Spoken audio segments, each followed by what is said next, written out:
What's up, gamers? Yeah. Let me switch to this. We're gonna be reacting to some true crime, which is always great. I like a lot of true crime, listen to a lot of true crime podcasts, but I'm by no means like an expert. So anything I say should definitely be taken with a grain of salt. But yeah, yeah. We're this does involve murder, so wonderful. Yeah, quick warning, this does involve murder. I haven't like watched this yet, so I don't know like the full extent, but we're watching something about Casey from that. So yeah. Let's just try it out. Most of you will already be aware of who 2-year-old Kaylee Anthony was. The majority will know that she sadly passed away at some point between 1 p.m. and 8 p.m. on June 16, 2008. Her death is undoubtedly the most heartbreaking part of this story, and we only need a single word to epitomize her short life. Tragic. But the Why are we talking about waifus in chat while we're listening about a child murder? This so weird. The primary subject of this video is not about the life nor the death of Kaylee Marie Anthony. It is in fact about the psychological constitution of her mother, 22-year-old Casey Marie Anthony. So rather than tragic, you'll find the words disturbing and perplexing to be far. You know, her hair like that does not do well to the shape of her face. Just saying that. Turn up my mic. Got it. This one. That better? Is that good for mic stuff? Cool. But yeah, that hairdo does not do well for her forehead. Yeah. Far better suited to the theme of this video. One of the many reasons this case is exceptional is how the present day's topic of discussion has little to do with the actual occurrences of the crime, but in fact the subsequent developments that followed. People are no longer talking about how or even why Kaylee. Yeah, and can we also talk about how this child looks like they're wearing braces?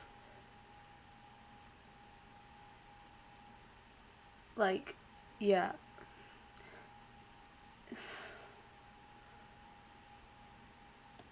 Anthony passed away. They are instead talking about the manner in which a mother responded to her daughter's death. Given all the acquired information we now have, even if we afford this person the most morally acceptable possibility of what occurred, her manner of conduct was still unimaginably cold-blooded. This is driven home by the fact she was evaluated by 2 clinical psychologists during her time in custody, and not a single abnormality was discovered with relation to her psychological state.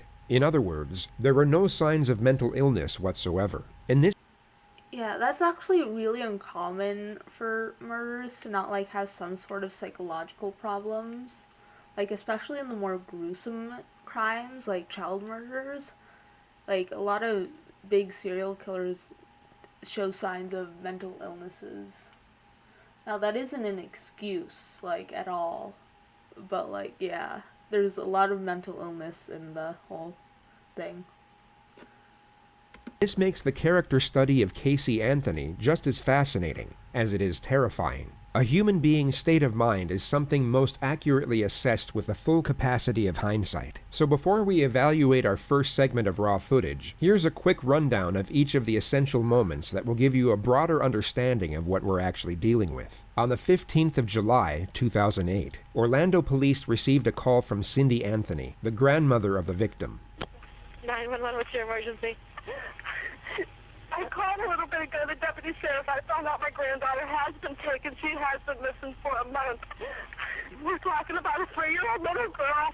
My daughter finally admitted that the baby's in the store. I need to find her. It took a month. It took a month. And like, we all know like the end result of this. Like, it just baffles me that it took a month. Like, the daughter hid that for a month. Your daughter admitted that the baby is where? But the babysitter took her a month ago. My daughter's been looking for her. I told you my daughter was missing for a month. I just found her today.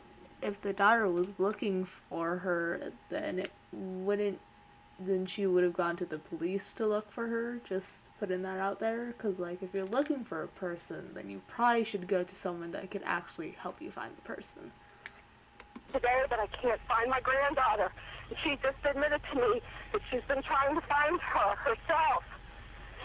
There's something wrong. I found my daughter's car today, and it smells like there's been a dead body in the damn car. Okay, what is the 3-year-old's name? Kaylee, Caylee, Anthony. Kaylee Anthony? Yes. How long has she been missing for? I have not seen her since the 7th of June. Is your daughter there? Speaking of June, happy Pride Month all, and yeah.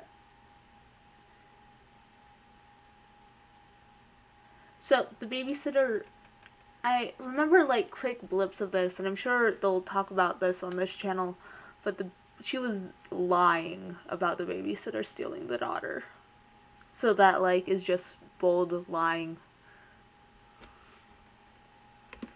Yeah, can I speak with her? Okay, downstairs. They want to talk to you. Answer the question. Hello? Hello? Yes. Can you tell me what's going The on? voice of a very concerned mother. Can you tell me a little bit what's going on? My daughter. The mom is lying about the babysitter kidnapping the daughter. If I remember correctly. Yeah. Because the grandma, like, seems like you can tell she is full on panicking. And, like, the mom's voice within, like, the last couple, like, when she first got on the phone, like. What's going on a little bit? I'm sorry? Can you tell me a little bit what's going on? My daughter's been missing for the last 31 days. Yeah, the mom does not sound concerned at all. And it took her 31 days to tell people.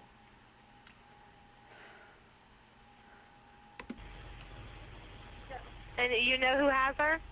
I know who has her. I've tried to contact her. I actually received a phone call today, now from a number that is no longer in service. I did get to speak to my daughter for... How convenient that it's from a number that is no longer in service. Very, very convenient. About a moment, about a minute. Who has her? Do you have a name? Her name is Zenaida Fernandez Gonzalez. To give some context to this bizarre phone call, Casey Exactly. It didn't happen. Anthony had left the family home with her daughter a month earlier, stating that she had a work assignment in Tampa and would be traveling the entire time. Kaylee's grandparents would ask repeatedly over the following month to see, or at least speak to their granddaughter, but Casey claimed each and every time that she was too busy with work and that Kaylee was with a nanny who went by the name Zenaida Fernandez Gonzalez, or Zanny for short. On July 15th, exactly 6 weeks after Kaylee was last seen by her grandparents, George Anthony received a phone call that the family car was at the impound lot. This immediately alerted suspicion, as it was the same car Casey had supposedly been traveling with for work. Suspicion turned into panic once they picked up the vehicle, and George discovered a strong odor emanating from the trunk, one that he recognized from his years as a police officer, and found comparable to that of human decomposition. Yeah, I was about to wonder, like, I don't think I've talked about this at all, but I want to, like, when I grow up, go to college and stuff, I do, like, genuinely want to, like, look into getting a degree in forensic science. And, like, one of the things that I'm already bracing myself for, like, I'm not even graduated from high school yet, I'm already bracing myself for, is the smell of, like, decomp, because I want to become an autopsy technician. And, like, I already know that formaldehyde, what they use to, like, preserve body parts and stuff for dissection, smells terrible from going to a lab over at the local university with her, because I was spending a day, and yeah, it just smells horrible, and, like, it was a time where everyone was in masks, so. Are we talking about inhaling spray paint? Funny haha story about that. Was once spray painting something outside, and I made the dumb decision of, like, standing in the direction of the wind, so I got a little bit of fumage in there. It was fun.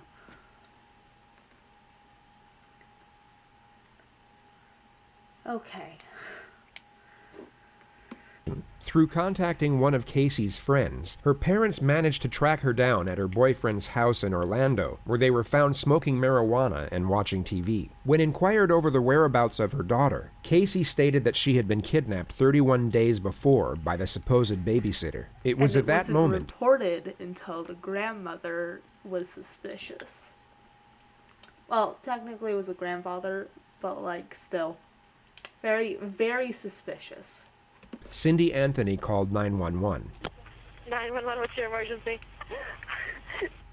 Who has her? Do you have a name? Her name is Zenaida Fernandez Gonzalez. Who is that? Babysitter? She's been my nanny for about a year and a half, almost 2 years. Why are you calling now? Why didn't you call 31 days ago? That's what I've been complaining about. She didn't call when she first noticed her daughter was kidnapped. She called 31 days after. She wasn't even the one that called. Like, it's terrible. And like, yeah. No, the nanny has been working for the mom for 2 years. The girl has been reportedly, quote unquote, kidnapped by the nanny for a month. I've been looking for her and have gone through other resources to try to find her, which is other stupid. resources. I think the officers are here. The officers are there? Yes. Now let's indulge in the world of fantasy for just a moment and pretend She does not look amused at all. It's a little funny. She just does not look amused. all of what Casey had just stated was true. She had indeed been working, and her daughter was in fact kidnapped by the babysitter a month earlier. The immediate premise most would gather would be that Casey had no regard for her daughter whatsoever. In the 911 call, there was no urgency nor concern in her voice, and rather than her volunteering information, which most parents would do in a frantic manner, it had to be acquired by the dispatcher through repeated inquisition. All you have to do is compare Casey's dialogue to that of her mother's in the same phone call. One was indifferent, while the other was distraught. Police would have picked up. The grandmother acted more like a mother than the actual mother upon finding out that a child is missing. Up on this immediately. Even without the bizarre phone call, the circumstances alone would make Casey the prime suspect in her daughter's disappearance. She was immediately interviewed as a witness, which unbeknownst to her was the detective's first step in locking her into as many lies as possible. Day right now is July She's digging 16, her own 2008. The time grave. right now is 0411 hours. I'm Detective Mellish with the Orange County Sheriff's Office. I am with Casey Anthony, is that correct? Yes. Casey, you understand this is being recorded? Yes. Do you have any objection to that? No. All right. Casey, I got called here in reference to a missing child. You took Casey to a babysitter's house. Yes.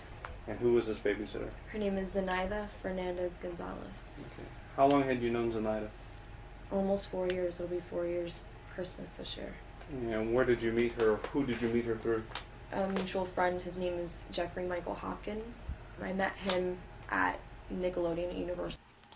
Didn't she say, like, the last phone call that the nanny had been working for them for 2 years? I mean, it's possible that they knew each other beforehand, but that's a little weird.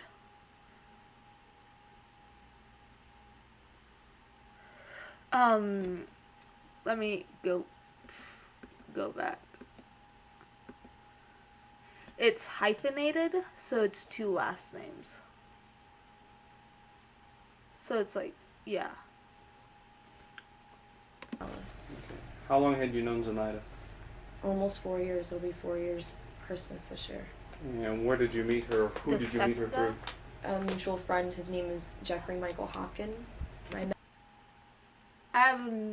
My guess is, because, like, she knows she's done this, and the cops have, like, a suspicion, but it might be just to, like, throw as many names out there so they can, like, so they look into other people. That'd be my best guess. Again, I'm not an expert at any of this. I just like listening to true crime. Met him at Nickelodeon Universal, and I met her through him. She was his son's nanny at the time. Does Jeffrey still work at Universal? No, he does not. How long has it been since he left? About 9-10 months, give or take. He moved up to North Carolina for a short time and moved down to Jacksonville within the last 3 months. How would you characterize your relationship with Miss Anthony? More or less acquaintances. One very good friends? If they're acquaintances, why would she know, like, the time frames in which he's moved places? Like, I wouldn't tell any of my acquaintances when I like moved to different places unless they were good friends. Not very good friends. Did you ever work at Universal Studios? I did. When did you work at Universal Studios? Approximately 2002. How long did you work there for? 1 year. Did you ever work there at the same time that Casey Anthony worked there? I don't think so. You don't recall ever seeing her there? Never. Did you ever introduce Casey Anthony to a woman by the name of Zenaida Gonzalez? I did not. Caught Did you red-handed. ever use Zenaida Gonzalez as a nanny? No, sir. Do you have any children? No, sir. Have you lived in the Orlando area consistently since 2002? Yes, sir. Have you ever lived in Jacksonville? No, sir. Have you ever lived in North Carolina? Lies. No, sir. Yeah, like it seemed way too rehearsed that like she knew when this guy moved to a different place and then when he moved from that place to another place. It just seemed rehearsed. And she looks mad that she's been called out. It's kind of funny. Did you see Casey Anthony in the month of June of 2008? No, sir. When was the last time you spoke with him? About a week and a half ago. Do you know a telephone number for him? I can find a number for him. I don't know a number offhand. No, I do not. So you met Zenaida through Jeffrey Hopkins, I did. and his son Zach Hopkins, I guess Zenaida used to watch over Zach? Yes. And when did she start watching over your child? It's been within the last year and a half, 2 years that she started watching Kaylee. How would you normally drop off, or how would you normally do the exchange with your child and Zenaida? Would you drop the child off? Would she meet you somewhere? I would usually drop her off. For Yes. a few months, we would go over to Jeff's house. He lived over in Avalon Park And you would go to Jeff's house, why? to drop off Kaylee. That's where Zenaida would go to watch both of the kids. Okay. It was in a What? nice centralized area. He had a decent sized house. It was good room for the two of them. Go back to your statement. You dropped off Kaylee June 9th. Keeps and on changing the walk me through. You subject. dropped her off to go to work? Mhm. Okay. Get off of work and And go like from there. rambling. I got off of work, left Universal, driving back to pick up Kaylee like a normal day, and I show up to the apartment, knock on the door, nobody answers. So I call Zenaida's cell phone and it's out of service. Because it never existed in Didn't the really want to first come place. home. I wasn't sure what I'd say about not knowing where Kaylee was. Still hoping that I would get a call or, find out that.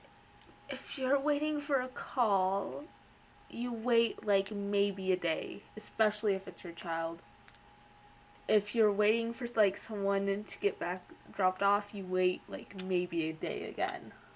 You don't wait for a month. Do your own search.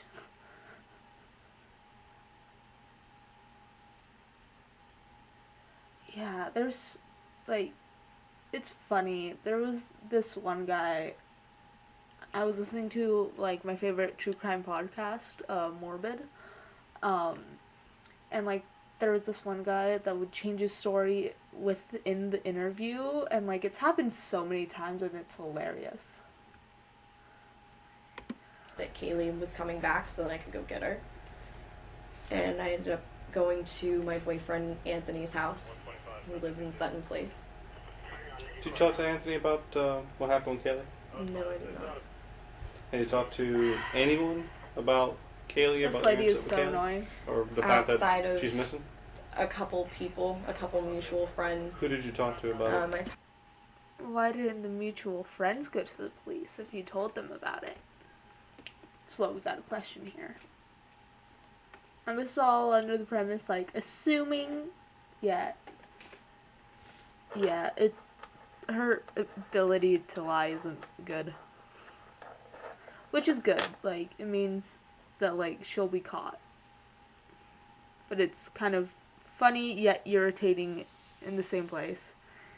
And I guess it's really different because we can already assume the outcome of this, but still. Talked to Jeffrey Hopkins. Mm-hmm. I talked to Juliette Lewis. She's one of my coworkers at Universal. She works. You still work at Universal? Yes, What do you do at Universal? I'm an event coordinator. Okay. What is Juliet? What position is she? Where she works? She's also an event coordinator. We work in the same department. Juliette Lewis doesn't exist. Casey had briefly worked at Universal, but hadn't been employed there for over 2 years prior to this interview. And she wasn't an event coordinator. She stood behind a kiosk and sold photos of people after they had been on the Incredible Hulk ride. You have a number for Juliet? Offhand, I can't think of one. She in your SIM What card? is strange? No, What's she's not. so Some of the more strange? recent She numbers, doesn't her have just a changed number. because she just moved back up north. She, in the last 2 months, Very has finished convenient. moving up to New York. She's So- subleasing her apartment. So Juliet couple doesn't months work at down. Universal anymore. Also goes way off of track into her friend that definitely exists, like, house and, like, where she lives and stuff, and into her life. Just rambling. Nonsensical. No, she does not. What's the reason, I asked you this before and I'll ask you just for the record, what's the reason you didn't call the police before? I think part of me was naive enough to think that I could handle this myself, which obviously I could. If you don't wait a month, though. You don't wait a month if your child is missing. I also know how to ramble. It's how I get through, like, all of my streams and videos. It's fun. But yeah, you don't wait a week. Can you guys hear well enough, like, the video? Do you guys need me to turn on captions, or? Like, I know all, like, the, calls are, like, or it's, like, volume's fine.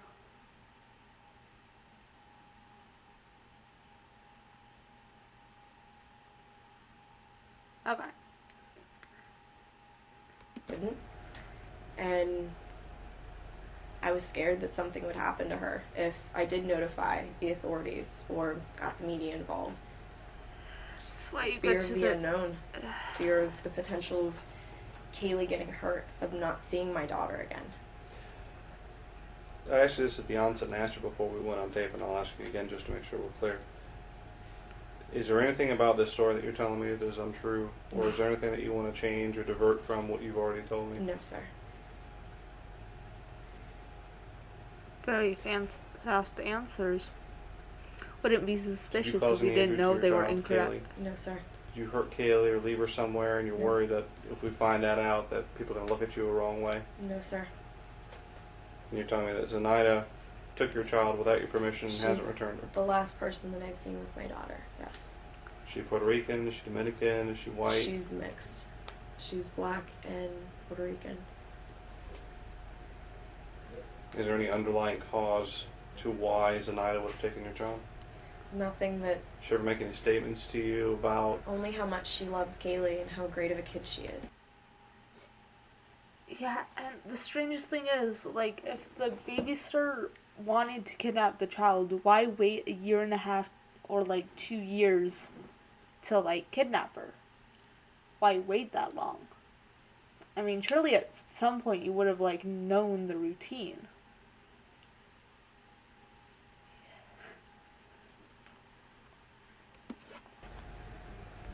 And when you talked to Jeffrey afterwards, I'm assuming that Jeffrey's child is still with him. His child is still with him. You said Zenaida had family up in New England. There's another thing. Why didn't she take both children? If she took one child while she's watching both of the children, then the other child could have reported, hey, that lady took her. England up in New York or Yes, something? she has family down south. Her mother, her sister, her brother's in New York. She's originally from New York. Pretty much grew up there, moved down here, went to the University of Florida. Again, weirdly specific. Zenaida, the nanny, doesn't exist. Casey never had a babysitter. Being the retrospective viewer, we have the benefit of knowing these are outright fabrications, and these meticulous details are a textbook sign of a pathological liar. She speaks eloquently and naturally, as if her dialogue is a reflex response to the questions she's being asked, when in reality, each of these minor details are calculated and deliberately placed for the purpose of deception, and the nonchalant, easygoing tone she employs is used to camouflage anxiety. Casey has not only become accustomed to manipulation, she has become extremely skilled in how to use it effectively. It takes us to the concept of nurture and how it most likely had a significant impact on her current circumstances. exactly. Like nature versus nurture. Oh, okay. I say hi back. Yeah, nature versus nurture is such a weird thing. Like, it can change so many different, like, things, you know? Like, take the case of William Picton. Like, lived in absolute, um, absolute garbage environment and, like, went on to kill, like, around 49 women. But there's also the argument that he had a sister that grew up, like, in the same environment, but, like, got out of there as fast as possible and made a life for herself. If we go through what we know about Casey's domestic history, there are numerous occasions where she had gotten away with things that most would not, simply due to the fact that she was able to continuously lie without conscience. A prime example could be when she was 18 years old and stopped attending class midway through her senior year. She literally skipped the entire second half of her final year to go hang out with her older boyfriend. Her parents became suspicious on several occasions, yet each and every time, Casey had some whimsical excuse to which she was given the benefit of the doubt. Then just days before graduation, her parents were informed by the school of her truancy and that she would not be graduating. When confronted, Casey's excuse was that her timetable was mixed up by the school, causing her to miss classes through no fault of her own. This is obviously a completely baffling excuse that no sane person would ever believe. Yet whether it be through denial or No, she lied through high school. Oh, there was this one funny haha case where this dude lied his way into becoming a doctor and working as a doctor because the clinic that he worked for didn't think to check if his degree was legitimate. And he got away with it for so long. an overprotective nature, Casey's parents not only took her at her word, but even shielded her from the consequences of her actions. They lied to all their family friends. Do you guys know that meme music? The one where it's like, I don't want the consequence, or something like that. That's kind of what I'm thinking of right now.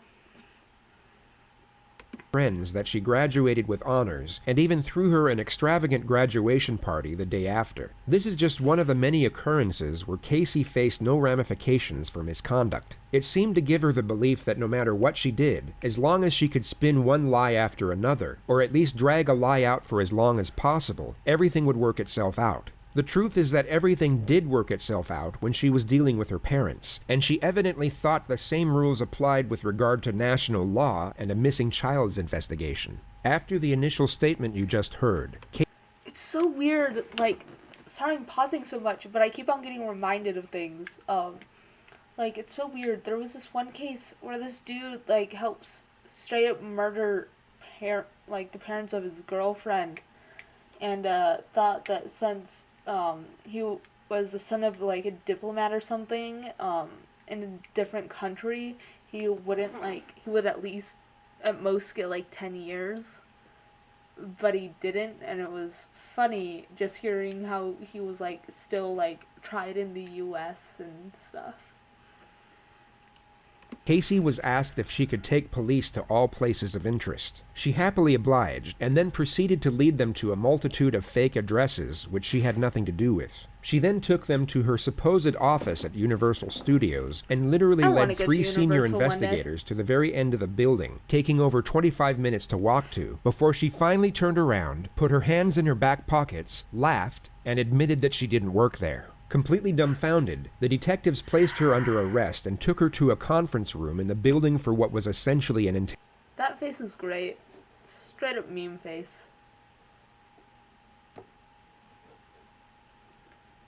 Interrogation. Since I left you this morning, I've gone to every address that you've told me. I came over here, I've already talked to all the employees. I found out all these names that you're giving me are people that either never worked here or have been fired here for a long time ago. Okay. So strange. Where we are right now is in a position that doesn't look very good for you. Because obviously, I know, and you know, that everything you told me is a lie, correct? Not everything that I told you. Pretty much everything that you told me, including where Kaylee is right now. That I don't know where she is. Sure you do. And I here's, absolutely listen, do not know where she is. let me explain something. Looking at you, I know that everything that you've told me is a lie. I am very confident, just by having talked to you the short period of time, that you know where she is. I legitimately have not seen my daughter in 5 weeks. I didn't let anything happen to her, except I trusted her with somebody that had been taking care of her, that had been taking good care of her. Someone that also didn't exist. Someone that she was comfortable with, that I was comfortable with. What about Jeff? You said Jeff worked here until about 2 months ago? No, he hasn't worked here for quite a while. Whenever I hear the name Jeff, I think of the Bo Burnham song, Jeffrey Bezos. And yeah,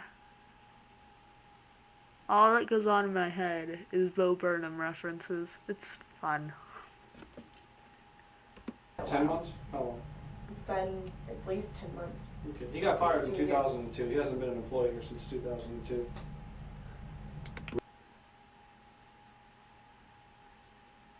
Bezos or or the dude working that they're talking about? Yeah, I'm gonna pull up the lyrics because this is a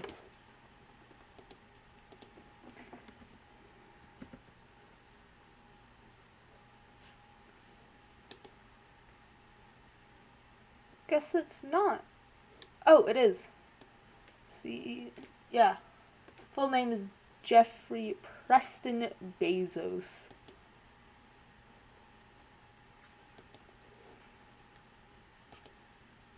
We've put a lot more together than I think you realize we put together. My question to you is, we're in this office because our purpose in coming here was to do what? I'm trying to think of places where I know she's been. You're not answering the question. Do you want us to help? Yes. You want to help us find your daughter? I do want you to. Well, Good way to tell if someone's lying is if they're answering everything but the question you're directly asking them. good starting point would be to answer the questions, okay? If I say to you, we're here because, and then you just ignore that like I never asked it, and go off in some other direction, is that answering the question? No. Okay, let's go through this again. We're here because. Because I lied, because I brought you up here, and honestly I was reaching for No, stop another right there. avenue.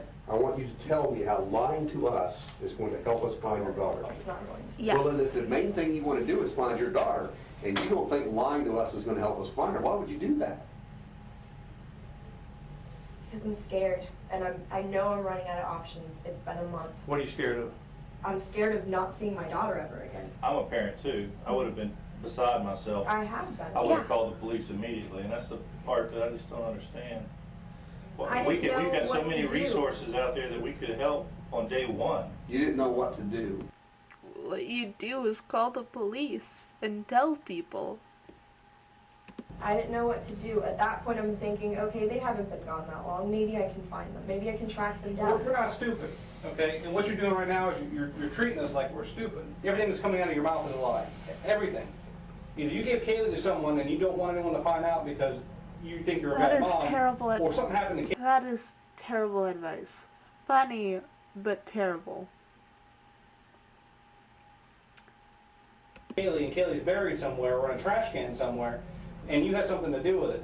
Either way, right now, it's not a very pretty picture to be painting. You're painting yourself as a very bad person. It needs to end. The truthful thing is that I have not seen my daughter. The last time that I saw her was on the 9th. I mean, yeah. I mean, I guess that's technically the truth. If you killed and buried your daughter, you're probably not going to see her. Remember we had those two people that we were talking about, the person who had an accident and a person who's just a cold-blooded, callous monster? That's telling me that you are the second person, this cold-blooded, callous monster who doesn't care and doesn't want to help because she's afraid that something so heinous happened that everyone's going to look at her and say, she's a monster, she deserves to go away, she deserves to never see the light of day, this bad thing should happen to her. I don't want to believe that right now, but you're giving me no choice. Tell us what happened to Kaylee. Tell us what happened to Kaylee. I dropped off Kaylee. And that's the last time that I've seen her. I dropped her off. Where did you drop her off? I dropped her off at that apartment. No, you didn't. That's exactly where I dropped her off. Did you just think that one day she's just going to show up at your house? No, I sat around yesterday trying to figure out what to do. I'm glad that I Keyword yesterday. Not the day after. Just yesterday. ended up seeing my mom, that all of that stuff happened.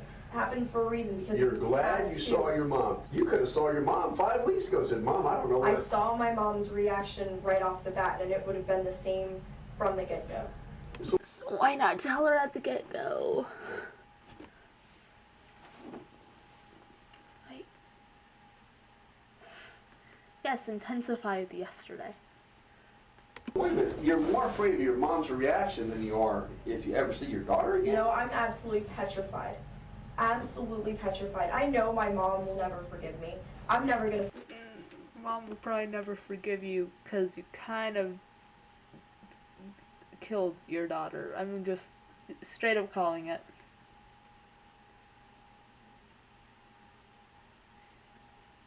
I have not listened to the Beatles, so I don't know what you're talking about.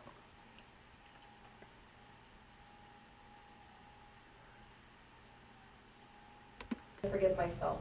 Is it that there's some other thing more important in your life right now that you just weren't really focused on what you were saying when you told us? So you kind of just accidentally told us you had an office here and we needed to be here, or did you purposely mislead us? Which of those two is it? I purposely misled Okay, so you purposely misled us. Oh, that I purposely misled you sounds like a child when they've been caught up in a lie by a parent. You know? And like being forced to admit that they did something wrong.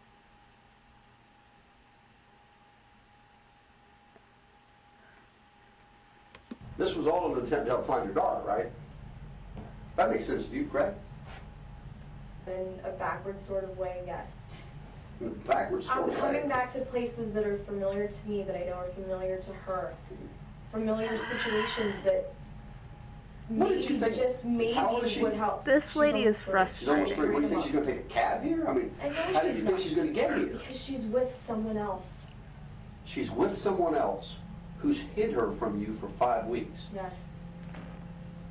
Why would a person who has hid your daughter from you for 5 weeks, okay, bring her to the building that you used to work at? I don't know what else to do anymore. If I knew where she was, if something would have happened, I would have admitted that a long time ago. Do you believe thinking up more lies to tell us will help us? Apparently. She's with someone that I absolutely do not trust, and that I'm absolutely scared that... Isn't there that one thing where, like, in one place they've specified in the law that... No, I think it was the cartoon where they tried teaching a bear to drive.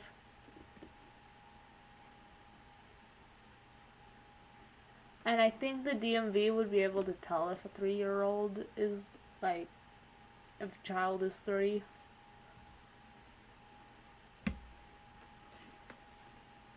You don't trust yet was babysitting your daughter for a year. I don't trust her now because of what happened. Who did you call first? Who did you go to for help first to help try to find her? No one. Oh, no one. Okay. All right.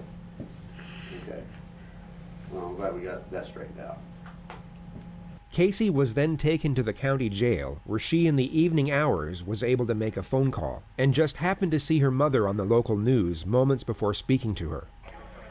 Casey? Mom. Hey, sweetie. Oh, I just saw your nice little cameo on TV. Which one? What do you mean, which one? She sounds angry. Oh, so that isn't another Rickroll in chat, is it? 'Cause yeah, she sounds pissed.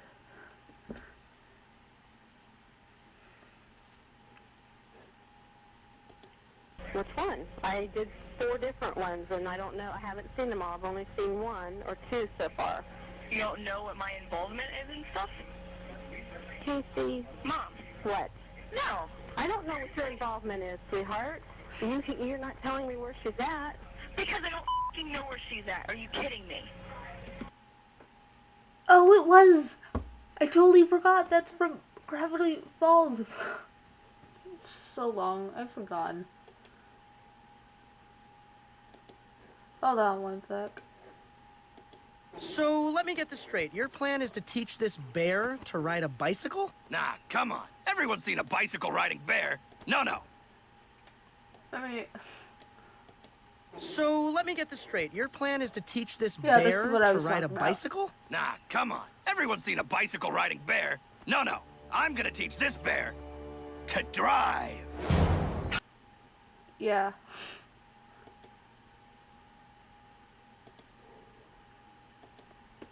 I forgot that it was from Gravity Falls. Casey, don't waste your call. Scream and holler at me. Waste my call sitting in the jail?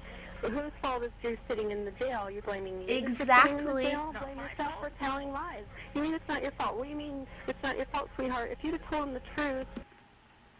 Yeah, even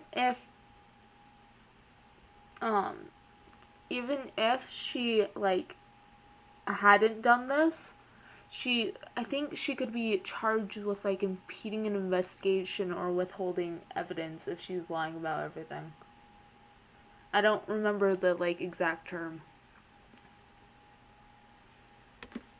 They're not lying about everything. They wouldn't. Do me a favor, just tell me what Tony's number is. I don't want to talk to you right now. I don't have his number. We'll get it from Lee because I know Lee's at the house. Get Tony's number for me.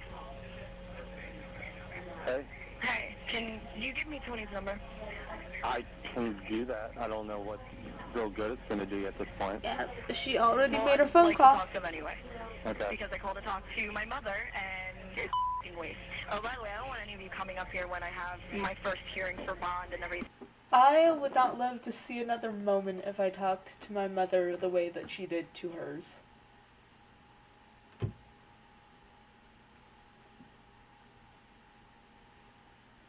Yeah, I would not live to see another day if I talked to my mother the way she did to hers. You know, it's like, don't even waste your time coming up here. You're making it real tough for anybody to want to try to... I'm not going around and around with you. That's pretty pointless. Christina would love to talk to you because she thinks that you will tell her what's going on. Frankly, we're going to find out. Everything I have she's no telling clue them where is Kaylee lie. is. If I knew where Kaylee was, do you think any of this would be happening? No. Anyway, you only got a couple minutes for this, so I'm not going to let you completely waste it. Here's Christina. She thinks she can get through. No, I want Tony's number. I'm not talking to anybody else. Hello? Hi, I'm glad everybody's at my house. Do me a favor, get my brother back because I need Tony's number. Does Tony have anything to do with Kaylee? No, nothing. Okay, Then why? do you want Yeah, to talk to him? exactly why. He's my boyfriend, and I want to actually try to sit and talk to him because I didn't get a chance to talk to him earlier because I got arrested on... Definitely on a whim.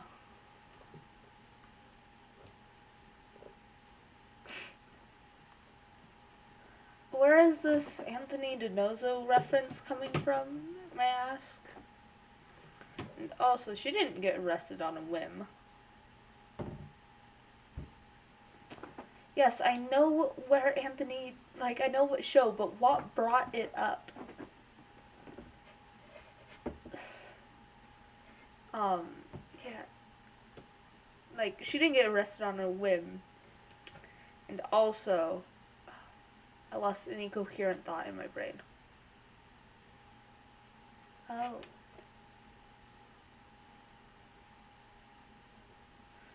Oh yeah, why she was so concerned about talking with her boyfriend because she hasn't talked to her boyfriend when she should really be concerned about if she's innocent, which I think we can all guess that she isn't at this point. If she's not concerned about, like, talking with her daughter, maybe? whim today. I just want to talk to Tony and get a little bit of... Casey, you have to tell me if you know anything about Kaylee. Sweetheart, if anything happens with Kaylee, Casey... They're doing great at not enabling Casey. I'll die. You understand? I'll die. If anything happens to that baby. Oh my god. Calling you guys? A waste. Huge waste. Casey appeared in the court the next morning and was initially denied bail by the judge. He cited his reason as her undeniable disregard for the welfare of her own child. She was kept in protective custody, and it would be 9 days until she received her first visit from her parents.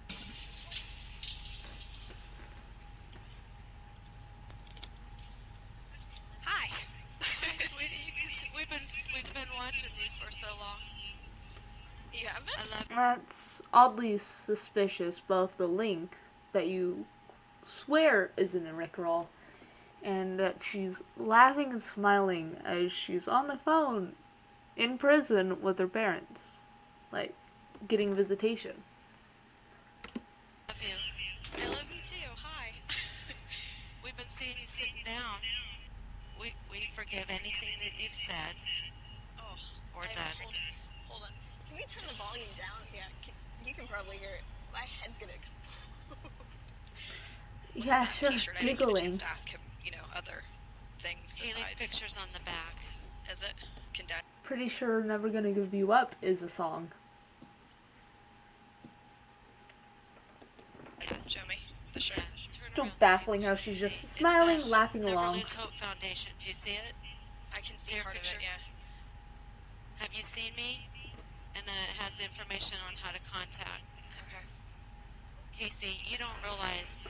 Oh wow, her parents are doing more than she did in the month that she knew her child was quote-unquote kidnapped. The whole United States is looking for our Kaylee. I know that one. Her cover's going to be on People magazine in a few days. Okay. With a readership of over 46 million adults in America, having your missing child on the front cover of People magazine would seem as a godsend to most. Yet Casey's response is almost as if it's a lost cause. Everybody is looking for her. Good. Everybody is Her looking mood for changed her. fast, but not from like happy to sad. It's happy to like exasperated, like tired of everyone's BS. You know? Also, you know a lot about Never Gonna Give You Up. So, still not trusting that link. Last time an ad saved me, but yeah. Be able to find her, do you think? I hope we can, Mom. No, I didn't get a chance to ask Lee. Can you look up a little bit more? Raise your eyes up a little Still bit. want to talk There you about go. her Now, boyfriend. look straight up so I can look into your eyes, darling. Thank you. I need to do that. It's okay to cry, Casey. It's alright, love. Sure, that's We've all been definitely crying. real crying.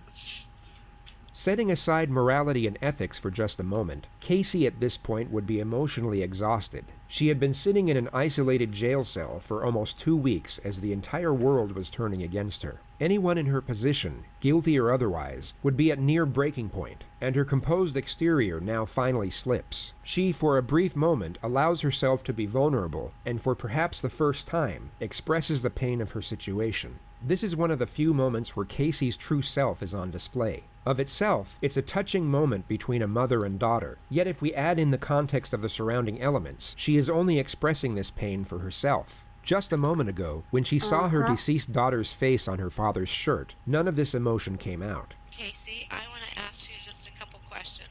Good. The rest of the visit is extremely bizarre. Casey's parents try to extract any information they can about Kaylee's possible whereabouts, and each time are essentially dismissed by Casey as if they're asking pointless and irritating questions. Do we have any pictures of Sandy's apartment? Lee and I already talked about this. I don't know. It could be on the disc at home. I don't know. What is your... I can't get into your... I gave Lee everything already. I gave Lee all of the passwords, everything we could possibly I want to get all over again. I want to get some video clips off Kaylee because the video clip with Grandpa is really helping people.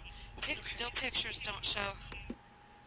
Yeah, trying to add like, if she was kidnapped, they'd want to like humanize her child to the kidnapper to kind of like buy her time almost. No, they don't show her personality. Right. And we need to show her personality, so I need to make sure we get that password. Yeah. I gave Lee the password. Please look up, sweetheart. I need to see your eyes. I want to be able to look at you guys too. I can't look at you and look at the camera. Well, you don't have to look at the camera. Look at me. I'm looking at you.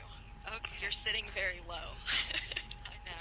The exchange switches back and forth from inquisitive and challenging to sympathetic and loving, and every time her parents stop inquiring over the case and show that they still care about Casey herself is when the tears come out. Do you want to speak to your father now? Sure. Okay. Precious, how you doing? I look like hell. Well, you know something?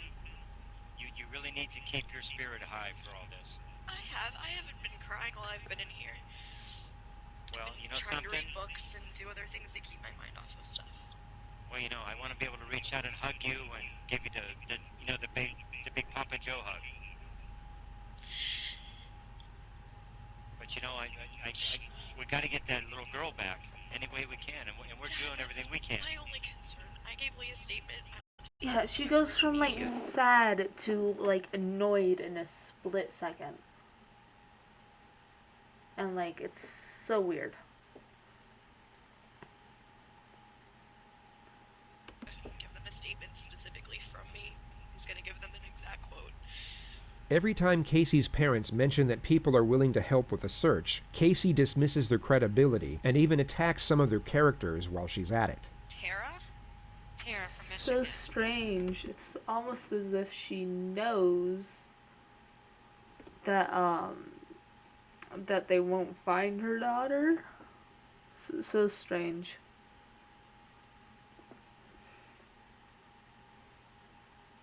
You mean Mark's psycho ex-wife, Tara? Yes. Listen. People like Tara, people like Jesse who are maybe trying to help, even Christina, God bless her, don't know what the hell they're talking about. I want you to know, I want to take your pain away from you. So, you know, you can tell me anything. I know that, Dad. I miss you, sweetie. I know that. I miss you too. I wish I could have been a better dad and better grandpa, you know? You've been a great dad and you've been the best grandfather. Don't for a second think otherwise. Well, you know, you and Mom have been the best grandparents. Kaylee's been so lucky. Kaylee is so lucky to have both of you. This is like, it's weird, but like there's sometimes when in interrogations, when they're like interrogating their main suspect and they're trying to play like innocent, they use like past tense, like was blah blah blah. So like she's probably been like repeating to herself, don't say was, just say is. Like she was talking about how her kid is so lucky. I can't even put into words how glad I am that she's had both of you. And that she still has both of you. You know, it goes without saying, you know, that our house is empty without both of you there. It's empty. All the little things we took for granted, we miss them so much. That's exactly how I feel. All your little things and all her little things, it hurts. We're not there. How does she think her child Mom felt? and I are just going through the motions, you know? I ate coleslaw today. Tell them I ate coleslaw.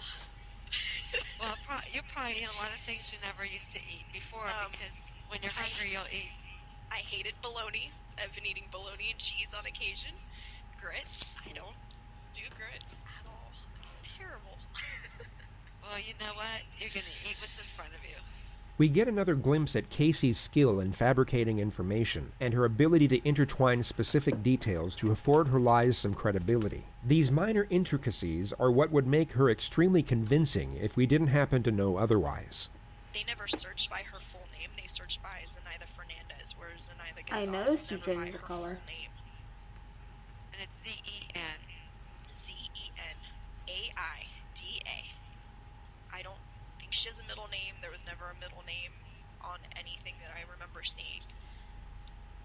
And I know she went by both last names. She always has. Since she was younger, since her mom remarried. So Flores Gonzalez, you don't know what her stepdad. Very oddly specific too. As Gonzalez. But you don't know it. Fernandez Gonzalez. I think her dad's first name is Victor. Her stepdad, or that could be her real dad, but I remember her. Why would she know that? Victor and Gloria were her parents. Victor and Gloria are her parents. Why and how could she possibly know that? They are as of now, yeah. That was her stepdad. But I know she has a lot of money. That's where she got the car from. I only get 1 or 2 phone calls a day that, that are not nice phone calls, but I get many, many, many phone calls and many people reaching out that just believe in you. They believe in us finding Kaylee. Okay? So keep your head up high. But if you think of anything that could help, don't be afraid. Oh, I won't hesitate to let you guys know. You have to keep thinking positive feelings, Casey. Oh, I know, I have been. I've been staying as positive as I can. But do you think after this long she'd still be local? There's a possibility. What's your gut telling you right now? My gut's telling me that she's okay. Okay. And your gut tells you that she's close or she's hiding? She's not far. Your gut's telling you she's not far because you're the one that killed her and hid the body.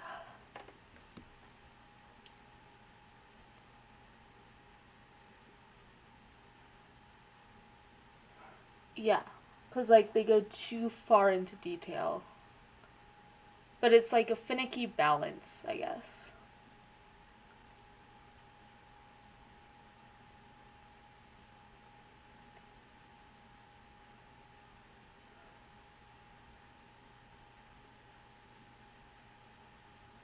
Trying to check.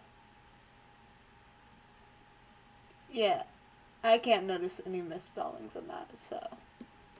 I know in my heart she's not far. I can feel it. This was perhaps the first time Casey told the truth when speaking of her daughter's whereabouts, as she indeed wasn't that far away. Her attorney, Jose Baez, eventually managed to get her bail, and Casey was fitted with an electronic monitoring device and released on August 21st. She had spent just over 1 month in custody. 2 months later, police were granted permission to arrest Casey on the charge of first-degree murder. If I could figure out how to code emotes, then probably. Also, it's incredibly hard to get a murder charge without a body. Because, like, there's technically no proof that they're actually dead.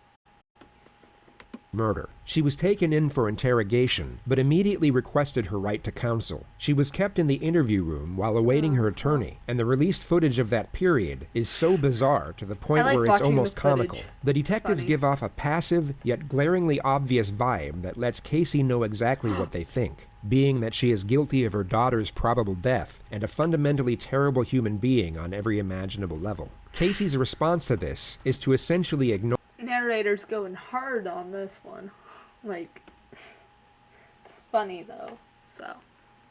It and act as if the discourse between them and the situation itself is an everyday occurrence, one that perhaps doesn't concern the disappearance of her daughter, for which she is being charged for. You'll notice that she effortlessly maintains the same confident and talkative disposition that she had in her previous interviews with police. It's almost surreal to watch given the circumstance, and the visual element adds an entire new level to the absurdity. Again with the waifus? Come on, guys.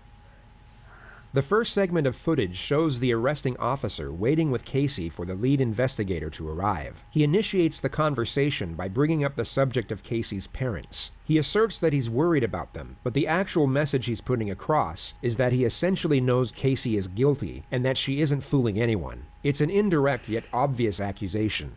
I was afraid that some of what I said to them probably offended them because I told them that if I find out something that you don't want to hear. It's also probably part of, like, building a rapport and, like, getting your foot in the door and, like, starting up conversation, talking about something that, like, you know, the suspect wants to talk about and stuff. I'm going to tell you what. Well, honestly, they'll respect that. That's just, you know, the type of people that they are in the same way. I know they are. It was never my intention to piss anybody in your family off. You know, I'm not in it to get a conviction. I get nothing out of it. I get zero. Exactly. You have a job you're trying to do. I've found a few, and I've not found a few, and it sucks both ways. Yeah, I agree. So, it is what it is. Yeah. Where I get sideways with people tends to be when attorneys get involved. I've heard most people say that. They don't like attorneys very much. I have many family members that are attorneys. I have no problems with attorneys. What I have problems with are, at some point, we have to set aside the rules and we have to find kids. And you know what? So be it. That's why I told you in the car. You know, if you tell me anything now, I'll get up and say, yep, I heard it, and she'd already... She's, like, and I think, like, the editor is purposely pointing out all, like, the little and yas, like, over-responsive and, like, trying to act right, in a sense, you know? Invoked, and we can't use any of it. That's just the way it is. That's all that matters to me. Yeah. The detective here has essentially just asked Casey for the information he knows she has about her missing child. Rather than retaliate and refute the blatant accusation, Casey continues with her sharp responses of accordance, as if to say she agrees, and knows exactly where the detective is coming from. Yet although she apparently agrees, she offers no information or follow-up dialogue thereafter. It's so incredibly awkward, yet equally intriguing to watch. And, you know, when we did another case that I was involved in, you know, they lost a confession. And I sat there and I looked right at the guys that we worked with. I said, that's not what's important. Who cares? Yeah. We found her. We found her, and he's going to get what is coming to him. That's not my job. You know, and it works out in the end. And it works out in the end on all sides, to be honest with you. It may not be comfortable for everybody. Yeah. And I've done things that if I get caught for, I'm not going to be comfortable, I can tell you that. It's just the way life is. You know, but it's not the end of the road either. Imagine laughing and joking around while you're waiting to be interrogated about the death of your child. Like, just imagine.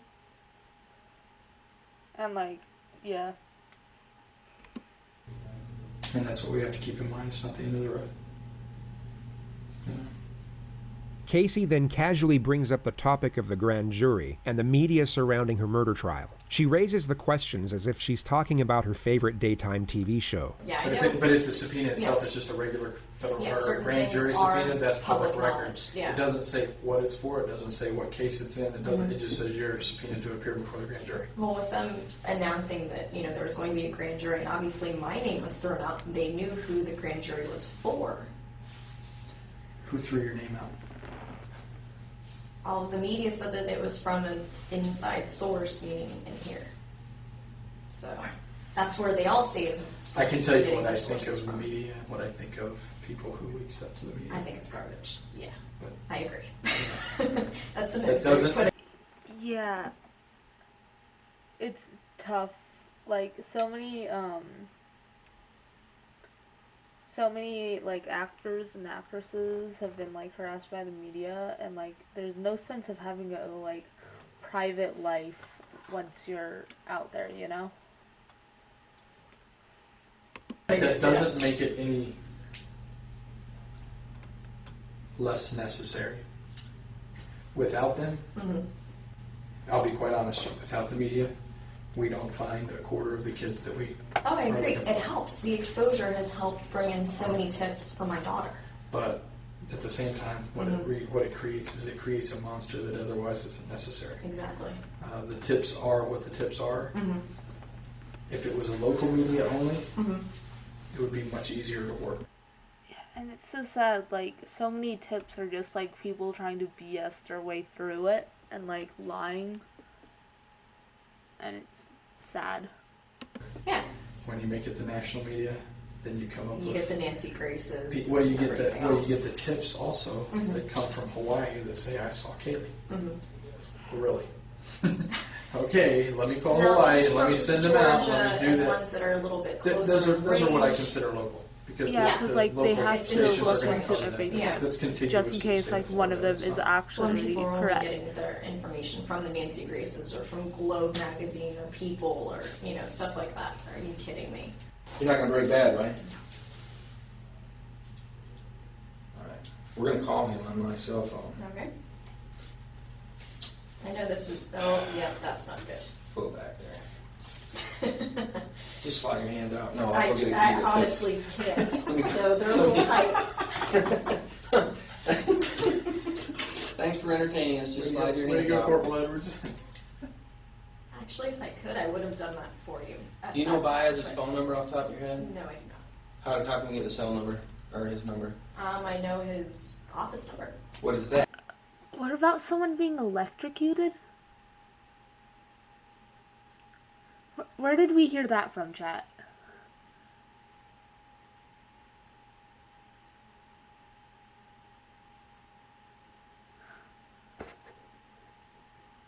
Where? He was trying to unlock the handcuffs. Either that or like make sure that they're secure and stuff. There has been no electrocutions.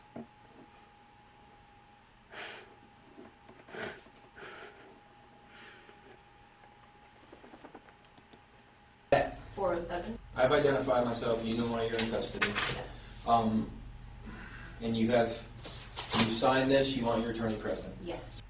Hey, it's Casey. I'm with Corporal Edwards. I remember the last name. Sorry. I'm at the Sheriff's Department. If you'd like to come down and meet with us, thank you. Yes. And to answer your other question, from that picture, I cut my hair. It was really short even last year. I just started growing it back out this year, so. Yeah, because that's an important thing that they're looking for in here. Why she has a different hairstyle. Very, very important, integral piece of this investigation. Yes, about that.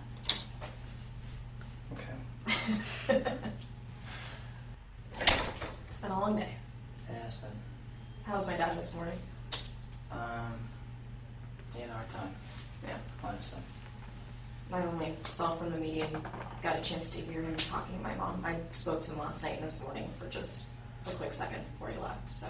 Yeah, I talked to him this Again, morning for very a bit. important He was pieces. with Mark, and he was really struggling. I mean, I can imagine he was having a hard time.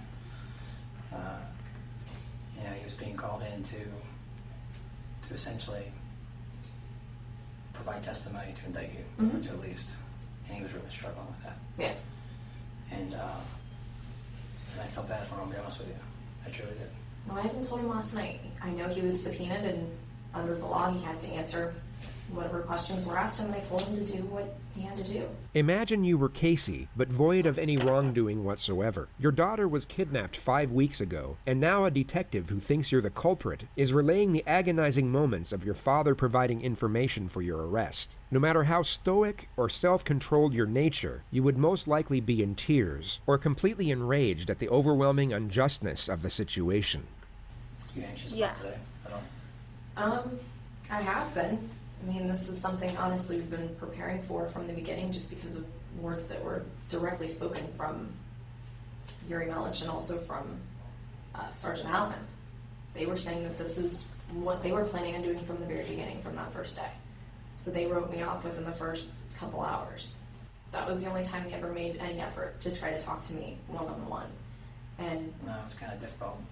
that was kind of difficult considering. Well, considering, obviously, in light of everything that's going on and the fact that you've been arrested for other things, makes it a little more difficult to sit down and even talk to you. Mhm. It's not that we haven't wanted to. Yeah. But I do have counsel, and that's something that, my attorney's always been a phone call away. Has your attorney ever told you that we would like to speak to you? And we had agreed, him and I together, that we would all sit down together, him and I, and you guys, and, we... Even though, even though you, request a lawyer, anything you say, in between the lawyer getting there and, the interrogation room can still be used. I think. Maybe. Because, everything's being recorded. And the whole saying of anything you can say can and will be used against you. Entertain whatever questions you have, and There is no possible way that a defense attorney would actually sit down and, as Casey states, entertain any question the police have for them. Yet if we weren't paying close attention, we would take her at her word due to the eloquence of her dialogue and not realize everything she's saying is complete nonsense. I actually thought that we made it pretty clear that we wanted to talk to you. I mean, obviously, we can't come to you and ask you. Yeah, understandably. You know, I thought that you were aware that if you wanted to talk to anybody, that all you got to do was simply ask. Yeah, well, I know it goes both ways on that, and I guess it would have needed to come from me. I should have been the one to, I guess, come forward with it. But, you know, we did open up that door to law enforcement before. When Sergeant Allen was making a big deal saying, well, we want to talk to her. When can we talk to her? And he's saying, well, the door's open. I don't believe he ever told us the door's open. What's fascinating is how instinctive and confident her assertions are. In any other circumstance, or even without the knowledge we have now, you would have no reason not to believe everything she's saying. I've heard the words come out of his mouth, even myself, directed to other. Confidence in human behavior is, like, key. Like, if you act confident enough, you can probably do anything. And, yeah. Because, like, people want to follow the confident people because it looks like they know what they're doing. People that maybe didn't either relay the message or took it a different way, so I don't know. I think the lack of communication has put people in opposite corners when everybody has the same goal, is to find Kaylee. We all still feel. Good luck with your quest to destroy the sun. I wish you luck on that. I, as a mom, I know in my gut there's the feeling as a parent, you know certain things about your child, you can feel that connection. And I still have that feeling, that presence. I know that she's alive. Whether you have. Great thing to state, because no one can tell if it's true or not. Although it probably isn't, because she's probably, like... Good luck with that. A bucket load of evidence downstairs that contradicts that and says otherwise, or all you have is speculation, or nothing at all. I mean, we had more than speculation. As every tip and that's every lead followed up directly. Yeah. That we have more than speculation. We have a lot. That's good. Speculation doesn't tend to get very hard. A lot. This was essentially a direct confrontation. The detective has just told Casey they have sufficient evidence to prove her guilt. Casey doesn't refute or even respond to the accusation. She instead falls back to her ridiculous dialogue once again, hoping the confidence in her voice will mask the absurdity of what she's actually saying. Well, I said the same thing to them, that, you know, they said that we're at the end of a hallway, and I'm thinking we're at the end of a hallway and there's two doors. Which door are we going to go through, or are we talking I guess about this is, you know, we're at this point, and we are at this point. We're the final step is which door is walked through. We are well beyond where we were before. I mean, those issues are gone, okay? And when you refer to we're at the end of the hallway, I think you are well aware of what hallway we're talking about. Do you understand that? Well, so there's no question, I guess. You can specify that at this point, or what your perspective is on that. You have a second? Absolutely. Can we come right back? Yeah, that's fine. You plan on running off? I'm not going anywhere. So I got to stretch out a little bit. I'm not as young as I used to be. It's unfortunate that right when the pressure was starting to build, the second detective interrupts the exchange and they both leave the room soon after. Casey waits alone for roughly 40 minutes before her attorney shows up. He's going to ask you a question. You don't say anything else other than the answer. Okay?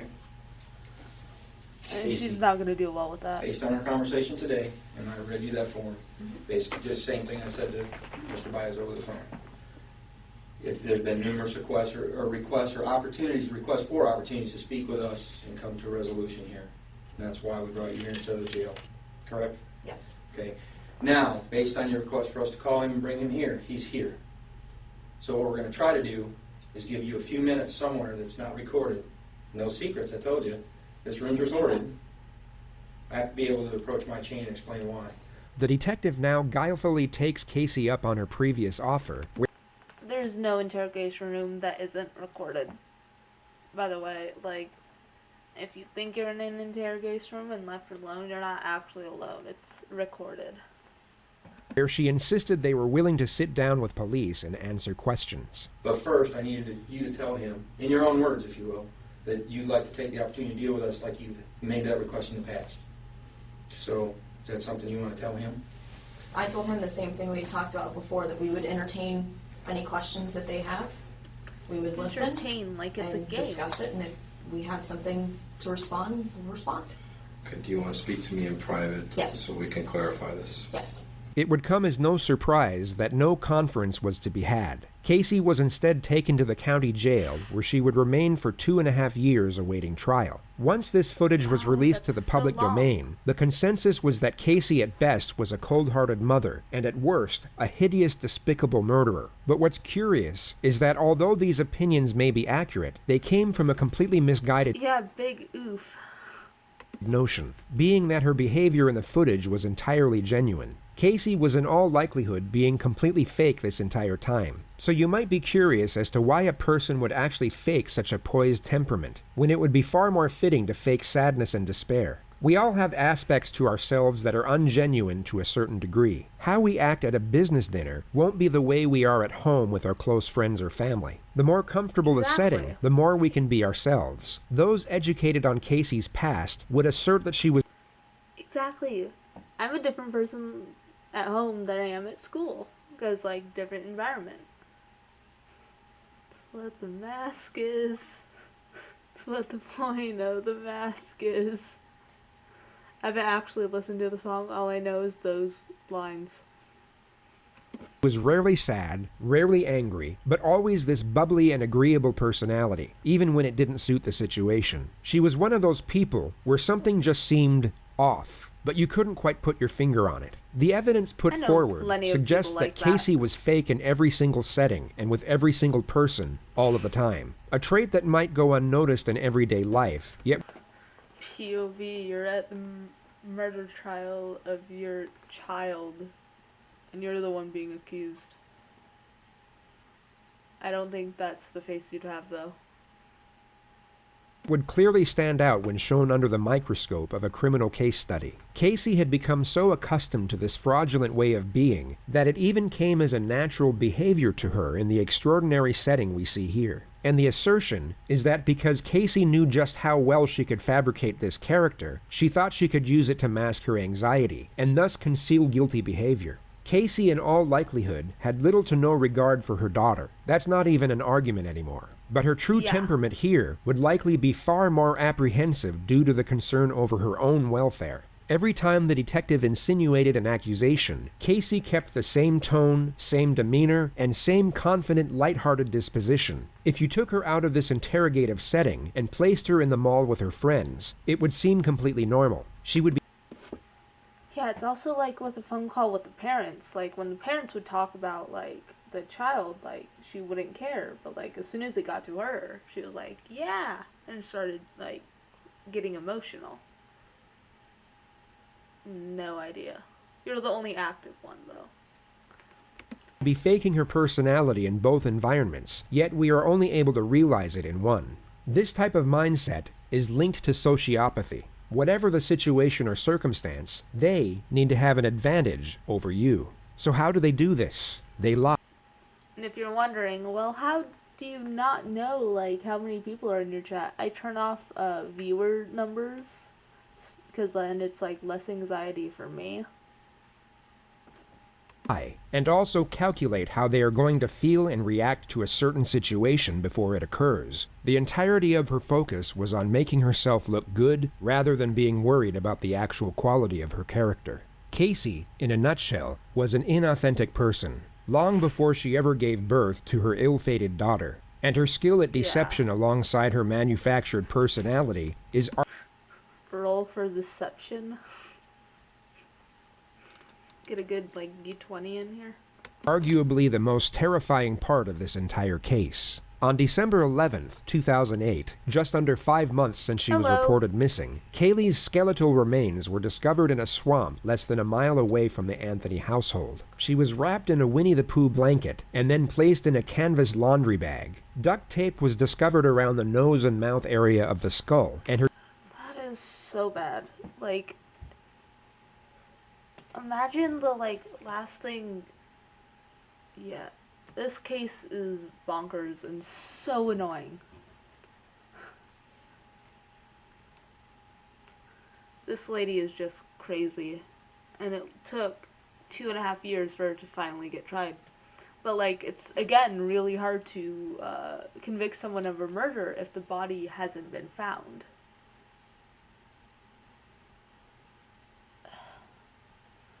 Like, if the body hasn't been found, there's no way to prove if they're dead or not.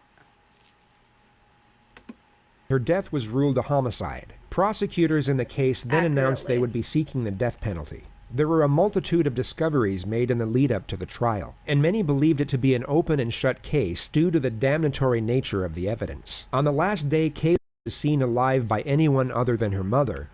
Look at this cute child, though. Like, that's that's definitely like a 3-year-old face when you're supposed to be smiling. Like, it's definitely like a 3-year-old face. I'm like, she's so cute. The bangs. And the day many believed she was murdered, Casey Anthony made the following internet searches.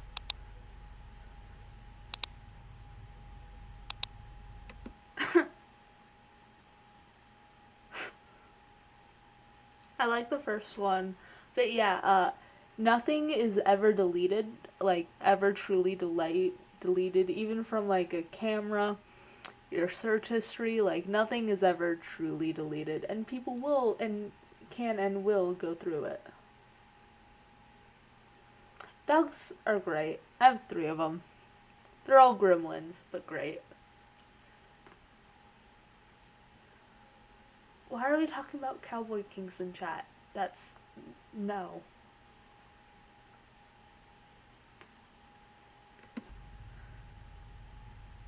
At 7:54 p.m. that same evening, Casey and her boyfriend Tony were seen in a Blockbuster video store. Kaylee was nowhere in sight, and many presume she was already dead and decomposing in Casey's trunk at this point. In the following weeks, Casey went out partying most nights. Just 3 days after her daughter... It reminds me of 2 cases. Like, just like... because they assumed that the girl was already dead and in the trunk. There was this one case... where this girl's family had been like killed, and this girl was kidnapped and put in the back of a truck. This police officer stopped the truck because the truck was like pulling into a closed driveway or parking lot, and yeah, and like the case could have been like solved then and there, and like but there you wouldn't have been able to tell. And, like, I bet, like, the guilt of, like, knowing, oh, the missing girl was in the back of the truck. Also reminds me of this other case, like, it's called the Antifreeze Murders. It's about as annoying as this case, like, the level of lying. Yeah, it's so strange. And, yeah, this lady poisoned her daughter, made it look like a suicide, and practically like wrote her a note, like a quote-unquote suicide note, that she had killed her father and stepfather, and like then had people over. Learn about John Wayne Gacy? That's the clown killer, right? At least I'm pretty sure.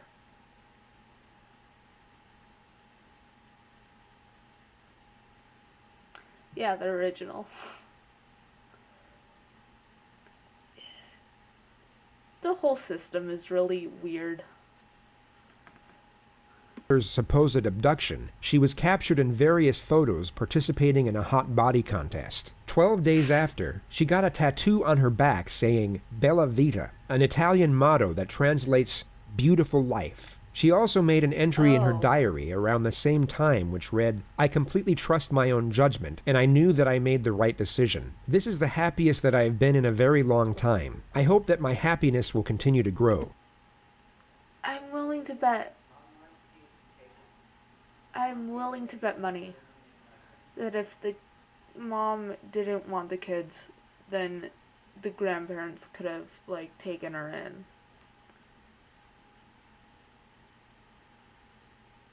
Wasn't there that one thing, like, one internet thing where, like, that went viral of people going around with like clown masks and like just popping up in random areas.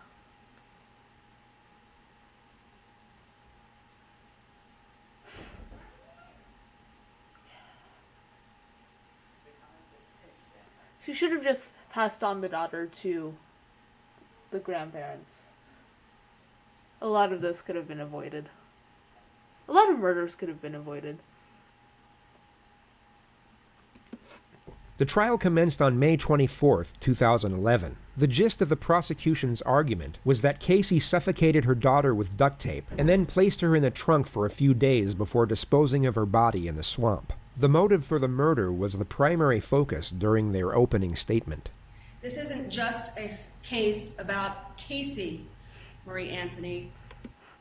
Loving that prison suit orange for the shirt. That's funny. It's a story about Kaylee Anthony as well. Kaylee Anthony was born on August 9th of 2005. It was a Tuesday. And Kaylee lived nearly every day of her life. Legally blonde too. On a quiet residential street in Orlando called Hope Spring Drive. Casey Anthony, Kaylee's mother, appeared to all outward observers to be what her parents thought she was. A loving mother working hard to provide support for her daughter. But as the evidence in this case and the investigation into the background of Casey Anthony will show, that was an illusion. On Monday, June 6th. It's so sad knowing the hindsight. Like, knowing what happens is just, like, so sad. Because, like, yeah. But, like, there were no reasons to, like, do anything. Because, like, the narrator of the video will say, like, she just seemed off. There's nothing to go other than that. 16th. Cindy Anthony goes to work, as I've described, sometime between 7 and 8 a.m., and is out of the house until the late evening. George Anthony specifically recalls that at 12:50 p.m. on June 16th of 2008, his daughter Casey left the residence on Hope Spring Drive with Kaylee Marie Anthony. Kaylee was wearing a pink shirt, jean shorts, sunglasses. I just realized something, like, the boyfriend hung out with her after she'd killed his daughter. No, not her. He was hanging out with her after she killed her own daughter. And, like, just normal stuff. I bet, like, the guilt of, like, that day knowing that, like, just knowing would be horrendous to, yeah. And a backpack. And Jojo, George Anthony, kissed his granddaughter goodbye and never saw her again.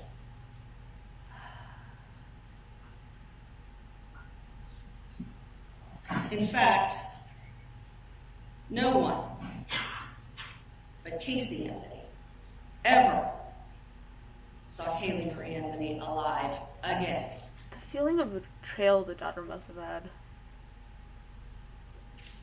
The evidence in this case will establish that there is no other reason for the placement of multiple pieces of duct tape on this child's face, mouth, and nose other than the specific intent to end that child's life. No one but Casey Anthony had access to all the pieces of evidence in this case. The duct tape, the laundry bag, the blanket, the shorts, the shirt, the car. No one else lied to their friends, to their family, to investigators. No one else benefited from the death of Kaylee Marie Anthony. Another thing to note is the lady's like describing the scene and like describing the daughter, and all she's doing is anger. There's like no hint of sadness or remorse, just anger. Kaylee's death allowed Casey Anthony to live the good life, at least for those 31 days. Although there was a lack of direct physical evidence tying the defendant to her daughter's death, the evidence the state actually had still seemed overwhelming, and they understandably thought relying on the facts alone would easily secure a conviction. The defense, on the other hand, were up against it. So not only did they use charm and appeal to sway the jury.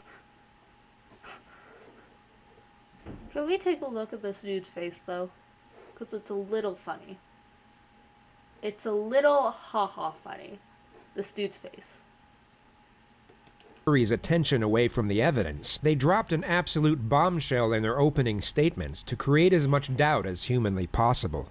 On behalf of the defense, I want to thank you for the sacrifice that you've made in your jury service and coming The difference in emotion helping us between see the justice. prosecution and the defense. We know it's no easy is task. Strange. And we intend, I'm sure, both sides on getting you home as quickly as possible once you have all of the information that you need.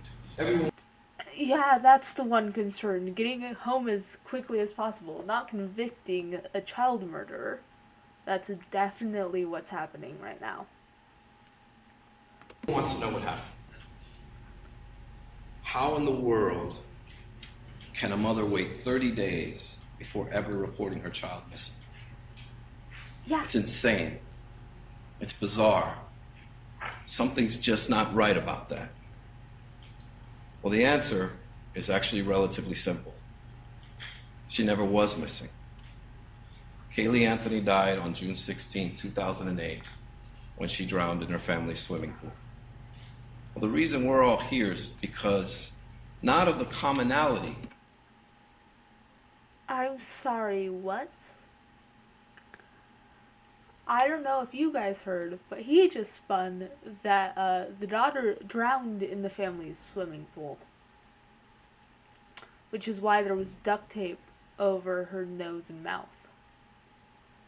And why she was hidden in a swamp or marsh. It's definitely drowning in the pool.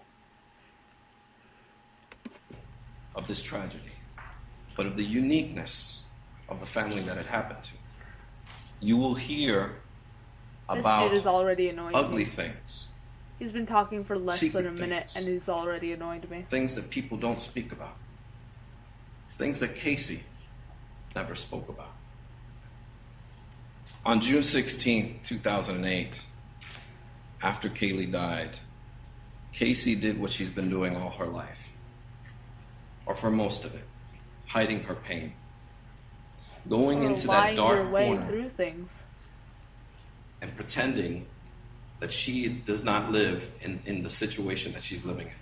This family must keep its secrets quiet. If she truly drowned in a pool, why didn't she tell, like, anyone or call the police? Like, this whole thing does not make any sense. And it all began when Casey was 8 years old and her father came into her room and began to touch her inappropriately. This child, who at 8 years old, learned to lie immediately. She could be 13 years old, have her father's penis in her mouth, and then go to school and play with the other kids as if nothing ever happened. That will help you understand why no one knew. She's so... yeah. What? Oh, imagine what the father's feeling right now. Like, imagine what his father's feeling, like, being accused of this. Like, what?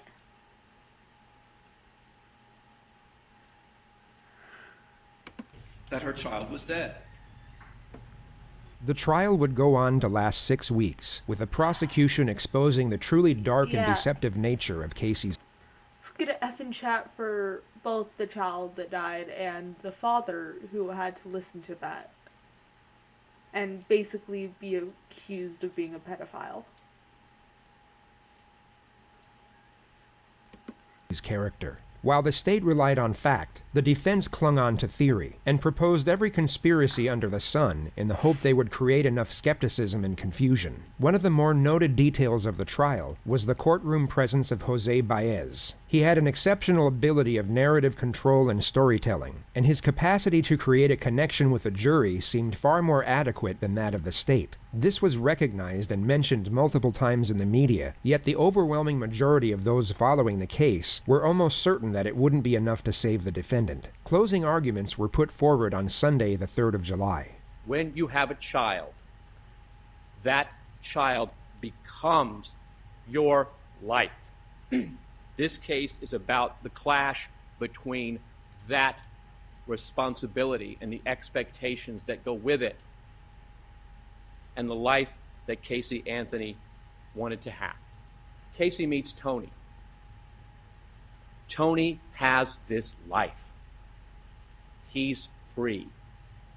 He's a club promoter.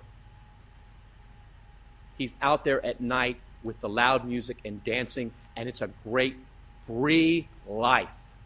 So she has a choice.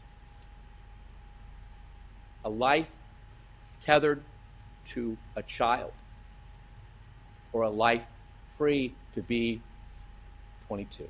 And as hard as it is for anyone to imagine, she had to choose between sacrificing two things. The first was her dreams and the life she wanted. And the second was her child.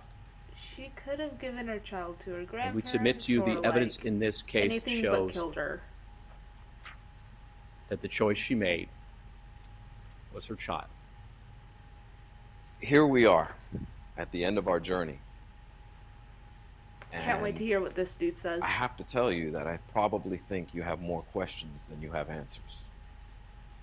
And no help to you. If you recall, at opening statements, the final thing that I told you, at the end of the day, when everything is said and done, the one question will never be answered. The key question in this case will never be answered. It can never be proven. And that is, how did Kaylee die? I'm going to start with my biggest fear.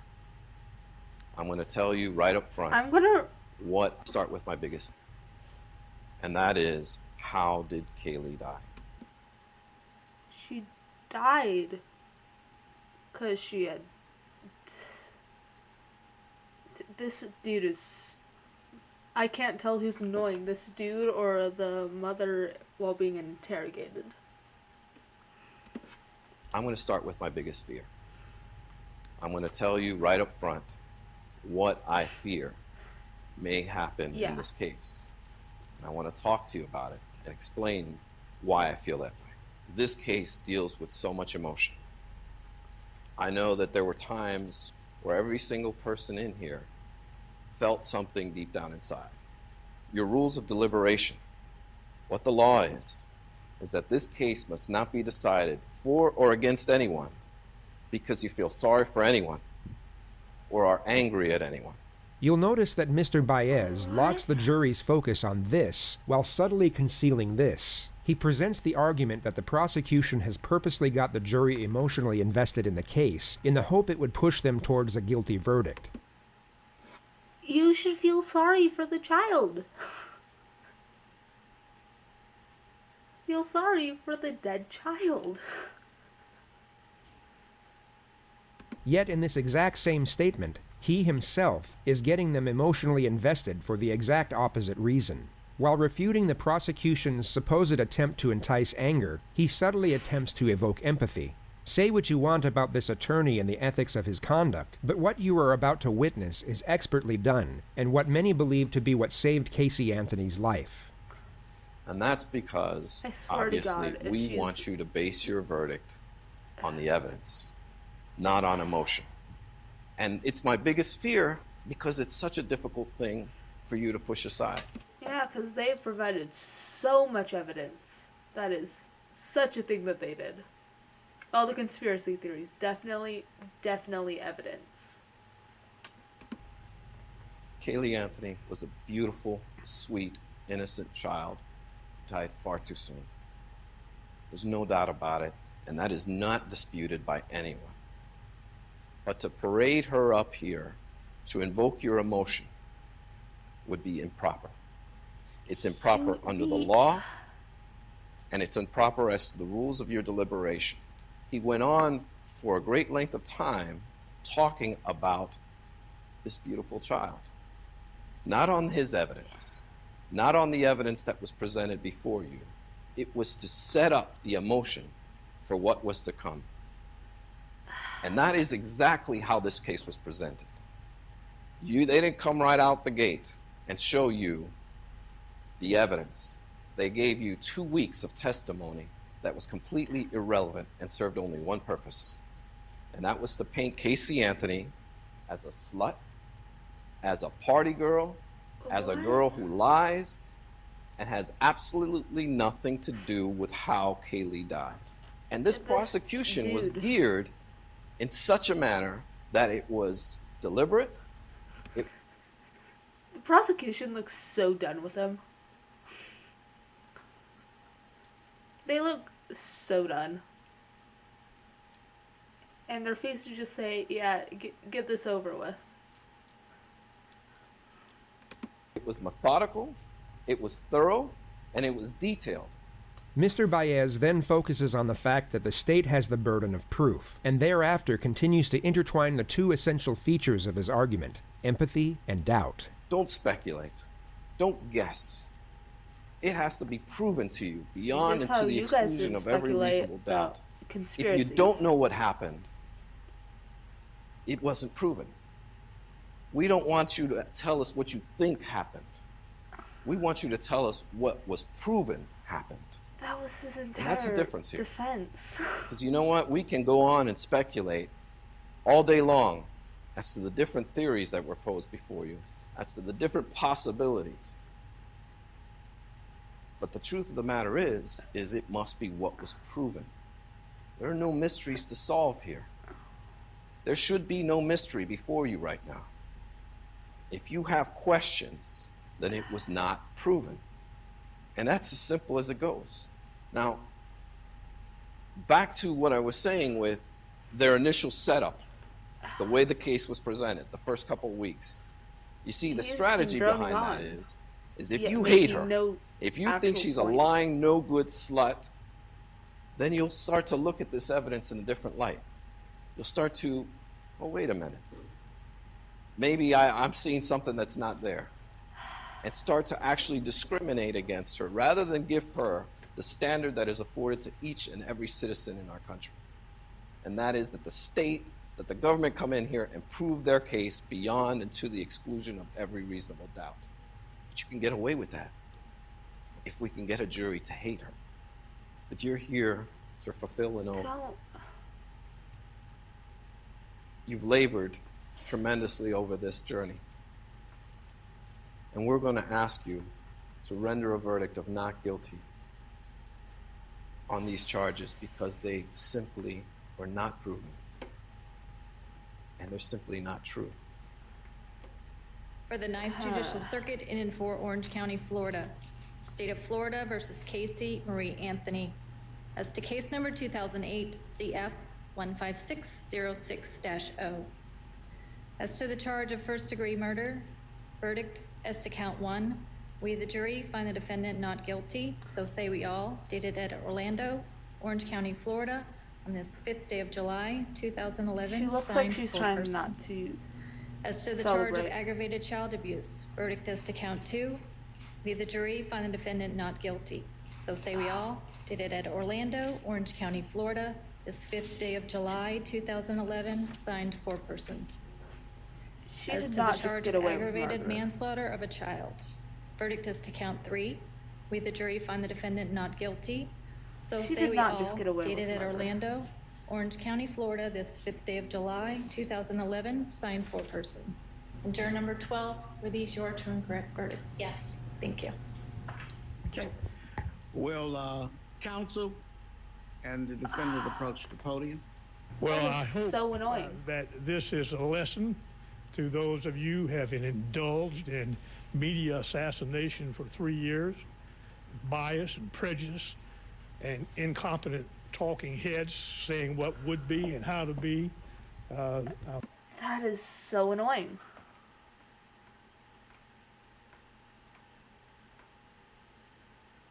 That is so annoying. Okay. Well, that was that. I hope you guys enjoyed that roller coaster of a case. Yeah. That was frustrating to listen to, but I'm glad I did. Thank you all so much for watching. I hope to see you guys next time. Make sure you follow and do all that stuff. And if you ever miss a stream of mine, I'm over on YouTube under the name of Stick Boy. So if you ever want to watch the VODs on there, if they don't show up on here. I hope you guys have a lovely rest of your evening, day, night. Happy Pride Month. And yeah, see you. Let's see if anyone that I watch is live. It does not appear so. Okay. Well, I'm gonna end stream here and see you guys later.